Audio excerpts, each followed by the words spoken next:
सक्खर में 150 से ज़ायद जराइम पेशा अफराद ने रेंजर, पुलिस और सिविल हकाम की मौजूदगी में हथियार डाल दिए।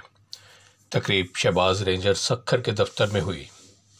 सक्खर में शहबाज रेंजर के हेडक्वार्टर में एक तकरीब मुनक्कद हुई जिसमें कशमोर, कोटकी, कंदकोट, शिकारपुर, जैकबाबाद के मुख्तलिफ कबायली दीगर बरादरियों से ताल्लुक़ रखने वाले 150 से ज़ायद जराइम पेशा अफराद ने गैर कानूनी और मुजरमाना फेल से तौबा करते हुए कौमी धारे में शामिल होने का ऐलान किया।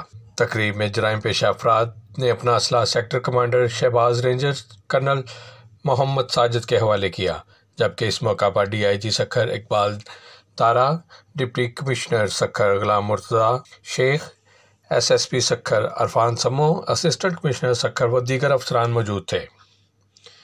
कौमी धारे में शामिल होने वालों ने आइंदा किसी भी गैर कानूनी सरगर्मियों और मुजरमाना फेल में मुलव्वस न होने के अज़्म का इज़हार किया।